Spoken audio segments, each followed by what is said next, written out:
November 7, 1989, Flight MH192 of Malaysian Airlines took off from Kuala Lumpur International Airport. It was heading to Kathmandu with 167 passengers and 11 crew members on board. The captain of the aircraft was 47-year-old Rajiv Chandra, a highly experienced pilot with 15,000 flight hours, including more than 2,000 hours in the Himalayan region. The co-pilot was 36-year-old Li Wei, a skilled aviator who had joined civil aviation after 8 years of service in the Malaysian Air Force.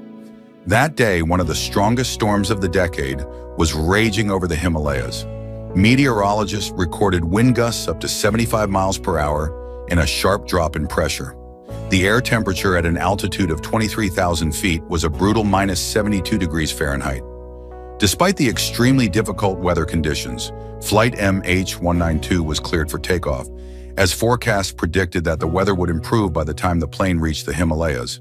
The last radio contact with the aircraft occurred at 1843 local time.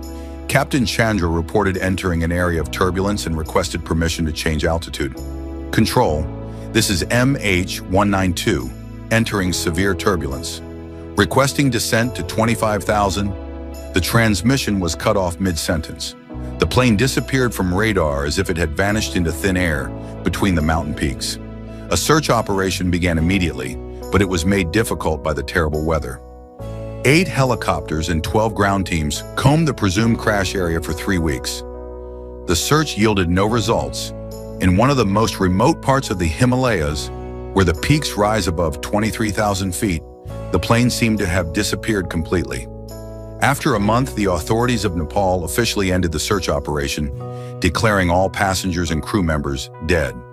Among the 167 passengers were tourists from 14 countries, a group of Buddhist monks traveling for an annual pilgrimage, and the famous Himalayan climber Johann Steiner, with a team of 5 people. For the families of the missing, years of painful uncertainty and hopeless waiting followed. For 34 years, the mystery of Flight MH192 remained unsolved, until in June 2023, an international mountaineering expedition led by Alex McKenzie set out to climb the eastern slope of Mount Kanchenjunga, the 3rd highest peak in the world. The group included 5 people: McKenzie himself, a 46-year-old Scotsman with 20 years of experience climbing in the Himalayas; Anna Sokolova, a 38-year-old Kazakh mountaineer who had climbed all of the 7 summits world's 26,000-foot peaks; James Hope, an Australian doctor and mountaineer; Minho Park, a South Korean photographer and expert in high-altitude filming; and Chiring Sherpa, a 3rd-generation Nepali mountain guide. The expedition had originally planned to try a new route on the eastern slope of Kanchenjunga, which was considered nearly impossible to pass due to steep icy walls and frequent avalanches. All 6 previous attempts to open a route through this section had failed. 4 climbers had died over the years trying to conquer it. Local residents called this part of the mountain Korlo Lahamo, the wheel of the goddess of death in the Tibetan dialect. According to an ancient legend, the mountain goddess hid a gateway to the other world here, where the souls of the dead would go. At an altitude of about 19,000 feet, the climbers encountered strange phenomena. Their electronic compasses began showing odd readings, as if something in the mountain was distorting the magnetic field. GPS devices would sometimes lose signal, even though the sky was perfectly clear. The team assumed this was caused by the type of rock, possibly a high content of iron or other metals. At sunrise on the 3rd day of the climb, while the group was camped on a narrow ledge at 20,300 feet, Anna was the first to notice the unusual behavior of birds. A large flock of Himalayan vultures, rare in that area, was circling in thermal currents over a steep slope half a mile from the camp. Among them were 2 birds that stood out because of their size: Himalayan eagles with wingspans of up to 10 feet. What was strange was not just the presence of the predatory birds at such a height, but the odd way they flew. The eagles seemed to draw the same shape in the air again and again, returning to a specific point on the slope, as if trying to get the climbers' attention. Upon seeing the birds, Chiring Sherpa turned pale and flatly refused to continue the climb along the planned route. At first, he gave vague answers to the concerned climbers, but then he shared a local legend. His grandfather had told him that Ram Trulma lived on this mountain. guardian mountain spirits that took the form of great birds and protected places where the worlds of the living and the dead intersected. When the Ram Trolma circled over a particular spot, it meant they were guarding souls trapped between worlds. Despite being skeptical, Mackenzie became interested in the eagle's strange behavior. This kind of flight pattern was typical for birds of prey when they spotted large prey. The team decided to change their route and investigate what had drawn the birds' attention. In the worst-case scenario, they would only lose a couple of hours. The new route led the climbers to a steep, icy slope ending in a drop-off. As they approached the spot over which the eagles had been circling, the birds began to behave even more oddly. They flew down almost to head level and then soared upward again, as if trying to point the way. Suddenly, one of the eagles dove down and slammed into the snow just 100 feet from the group. When the climbers came closer, the bird took off, but a deep hole remained in the snow. Minho Park pulled out his ice axe and started clearing the snow. At about 3 feet deep, the blade struck something hard with a metallic sound. 15 minutes later, they uncovered a piece of white fuselage with a blue and red stripe, the distinctive colors of Malaysian Airlines. The climbers could not believe their eyes. In front of them were the wreckage of a passenger plane at an altitude of over 20,000 feet, in a place that had previously been considered unreachable, even for experienced mountaineers. Their first thought was to call for rescuers immediately, but satellite communication suddenly failed. All the devices showed fully charged batteries, but there was no signal. The team decided to keep digging to understand the scale of what they had found.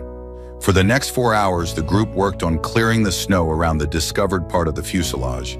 By evening, they had uncovered a section of the aircraft with 4 windows and the lettering on the side, MH192. It was the very Malaysian flight that had vanished without a trace 34 years earlier. Now it was clear why it had never been found. It had crashed in a location considered completely inaccessible. No helicopter could have hovered at that altitude due to the thin air, and no ground team would have ever gone up that slope, as it didn't lead to any known summit.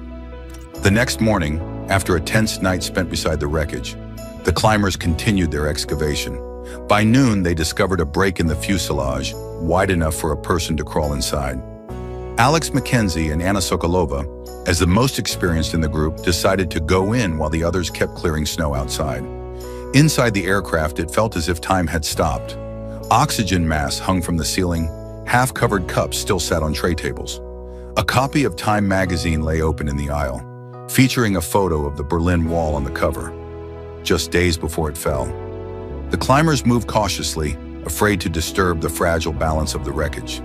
In the first row of the passenger cabin, they found a bag containing mountaineering gear. Inside was an ice axe engraved with the initials JS, those of Johann Steiner, the famous climber who had been on board. Nearby lay his passport and a leather-bound notebook that had been astonishingly well preserved. When Mackenzie opened the notebook, a chill ran down his spine. It was a journal Steiner had kept after the crash. The last entry was dated December 16, 1989, more than a month after the plane had gone missing. Johann Steiner's journal revealed a horrifying story of survival. Of the 178 people on board, only 47 made it through the first night. Most had died on impact when the plane hit the mountain slope during a snowstorm. Captain Chandra was among the survivors and took charge. He built a temporary shelter from pieces of the fuselage, distributed the available food supplies, and enforced strict water rationing. Steiner wrote that the plane crashed into the mountain because of a strange magnetic anomaly. All the instruments failed at the same time. The pilots were flying completely blind. A few minutes before the impact, the captain saw a strange glow on the mountain slope, as if the mountain itself was glowing from within. He tried to turn away, but it was too late.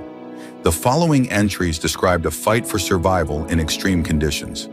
At night, temperatures dropped to -49 degrees Fahrenheit. On the 5th day after the crash, the survivors noticed strange behavior from the birds. Huge eagles began circling above the crash site. On the 7th day, something incredible happened. One of the eagles dropped a mountain goat near the shelter. The animal was dead but still warm. At first, the survivors thought it was just a coincidence, but the next day the bird returned with another carcass. It seemed that the eagles were deliberately feeding the people. Captain Chandra claimed that in 20 years of flying over the Himalayas, he had never heard of anything like this. The Eagles continued to bring food to the survivors for the next 2 weeks. This saved them from certain starvation. By the end of November, however, the conditions worsened dramatically. A heavy snowfall completely buried the plane wreckage, turning it into an icy tomb. Their oxygen supplies were running low, and many survivors were suffering from severe altitude sickness. The entry from December 4th stated that 3 more people died that day. Only 18 remained. Captain Chandra said they needed to go down, or everyone would die. He suggested digging a tunnel through the snow to get out. The Eagles were still circling over the plane every day. Sometimes, Steiner felt as if they were trying to tell the people something. The final entry in the journal was short and troubling. "We dug a tunnel, made it outside. The captain says we must go down the southeast slope. The Eagles are gone for some reason. Last night, I saw that strange light on the cliffs again. It pulses like a living heart. The local monks in our group say it's the light of passage, a path to another dimension. I don't know whether to believe them, but I have no other explanation. If someone finds this journal, know that we fought until the end and never gave up." The climbers were stunned. It turned out that some passengers had survived the crash and tried to descend the mountain. But what happened to them after that? Why were they never found? And what role did the Eagles play in all of this? Continuing their exploration of the plane, the climbers found another journal in the cockpit, the flight log. Captain Chandra had continued writing in it until the very end, recording all the strange things that happened. On November 28th, he wrote that the compass was still going crazy. The needle spun non-stop, sometimes counterclockwise. All electronic devices that they managed to power with the emergency generator showed nonsense. The altimeter dropped into the negatives and showed minus 6,600 feet, even though they were clearly at an altitude of at least 20,000. The thermometer jumped from 95 degrees Fahrenheit to negative 76 degrees Fahrenheit without any logic. At night, the radio operator tried to activate the emergency transmitter and swore he heard voices speaking an unknown language through the headphones. It was as if this place distorted reality. In one of his last entries, the captain described a strange event he witnessed with the surviving monks. The previous night, the glow had appeared again on the slope. The monks performed a kind of ritual and chanted mantras. They said it was a gateway between worlds, and that those who passed through it would be given a new life in another dimension. As a man of science, the captain didn't believe in such things, but after everything they had endured, he was ready to consider any possibility. If they couldn't descend, maybe it was worth the risk to find out what lay behind that light. By evening that same day, the climbers found something even more astonishing in the tail section of the plane. The emergency exit had been opened from the inside, and around it, dozens of bird feathers lay scattered on the floor. Some of them belonged to Himalayan eagles, confirmed by Minho Park, who had a passion for ornithology. The feathers were arranged in a strange pattern, resembling a spiral. At the center of the spiral lay a small metal object. It turned out to be an old Tibetan amulet with the image of a winged creature. Later, Shearing explained that it was the symbol of the Ram Trulma, guardian spirits that take the form of giant birds. As the climbers continued clearing snow outside, they discovered tracks leading away from the plane down the slope, remnants of the tunnel mentioned in Steiner's journal. The tunnel led to the edge of a cliff and then suddenly ended. Beyond that point was a sheer ice wall over 1,600 feet high. Descending it without specialized gear would have been impossible. It was impossible to understand what had happened to the survivors. If they had gone that way, they would have surely fallen and died. But if that were the case, their bodies should have been found below. Yet there were no traces at all. That evening, when the team returned to the aircraft to spend the night inside the fuselage for shelter from the wind, something unexplainable happened. James Hope's satellite phone, which hadn't worked all day, suddenly came to life and started making strange sounds. It wasn't normal communication. It was more like a series of short and long beeps, similar to Morse code. Hope recorded the sequence, and when the group returned to base camp, one of the assistants, a former radio operator, decoded it. The message read, "We are alive, but not here." That night, the climbers saw the very same glow described by Captain Chandra and Johann Steiner. It appeared on a cliff about 1,000 feet from the aircraft, a pulsating bluish light resembling the northern lights but focused in a single spot. The light moved in a spiral, swirling inward. The strangest part was that when they pointed their flashlights at it, the beams of light bent, as if the space around that spot was distorted. On the final morning, as the climbers were preparing to leave the crash site to descend and report their discovery to the authorities, they saw the eagles one last time. The birds surrounded them, forming a living ring in the air. One of the eagles carried something in its claws. It dove and dropped the object at Alex Mackenzie's feet. It was a worn leather wallet.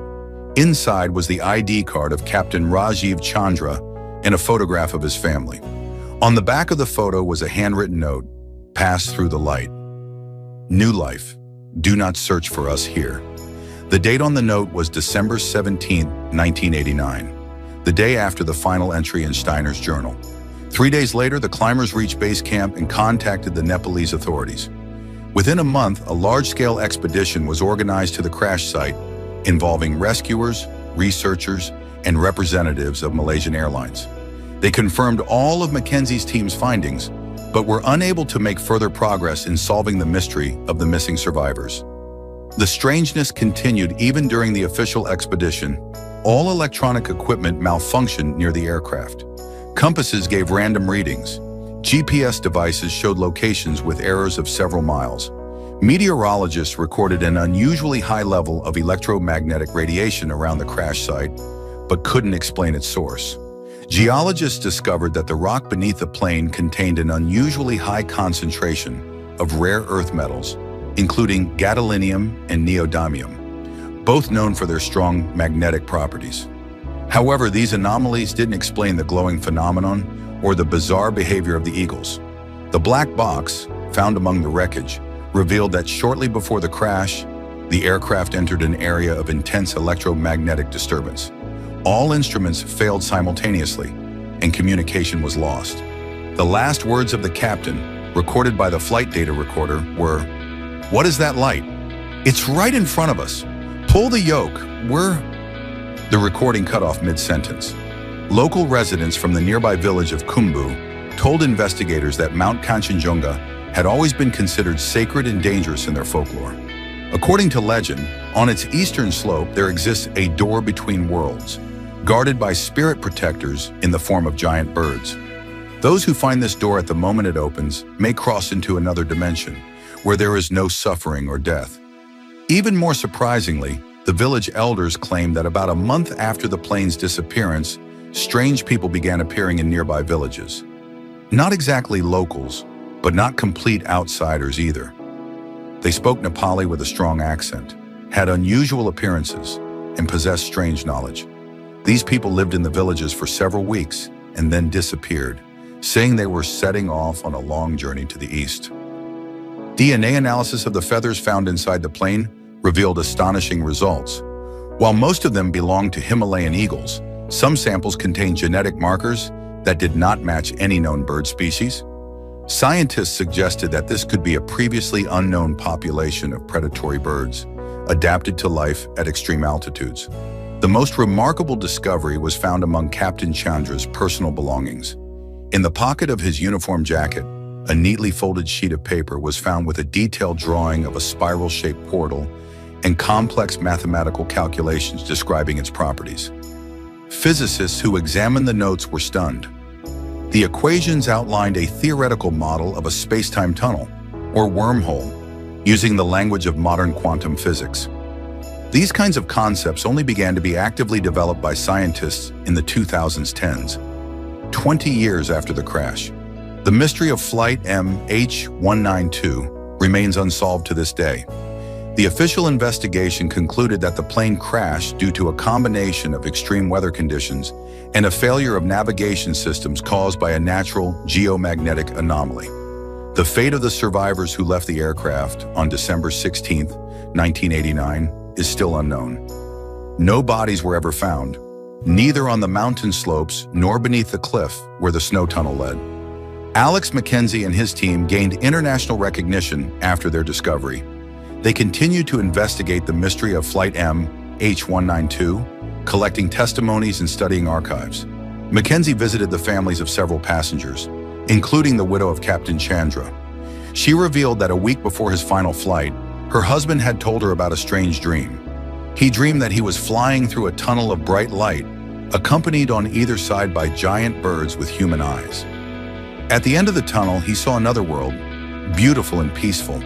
When he woke up, he said, "If something happens to me, know that I won't die. I'll just go somewhere else." A year after the crash site was discovered, Minho Park published a photo book titled Wings Over the Abyss, dedicated to the expedition. In one of the photos taken on the last day at the aircraft, something unexplained was captured. Against the blue sky above the wreckage, a massive eagle was soaring, but when the image was zoomed in, its shadow on the snow had distinctly human features. Scientists continue to study the magnetic anomaly in the crash area. Every year, eagles return to the site, as if guarding it from outsiders. Local villagers no longer call the eastern slope of Kanchenjunga the Wheel of the Goddess of Death, but instead the Path of Birds.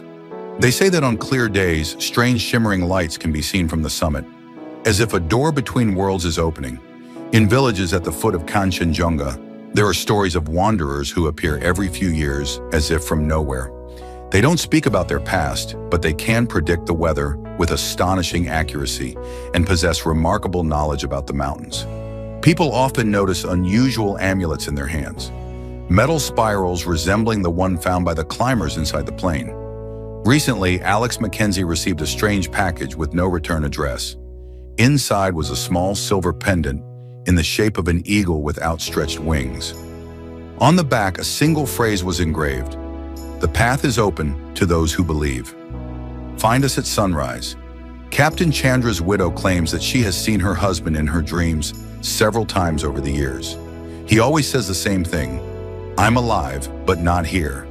The place where we are now is beautiful. Don't be sad for me." The mystery of Flight MH192 continues to fascinate scientists and explorers. Was it a rare natural event, a manifestation of quantum physics, or truly a magnetic anomaly of unimaginable power? Perhaps we will never know the full truth. As one local monk said, "Some secrets of the mountains are not meant to be solved, only to remind us of the limits of human understanding." I hope you enjoyed this thrilling journey. On a scale of 1 to 10, how would you rate this story? Let me know in the comments below. Your feedback inspires more epic tales.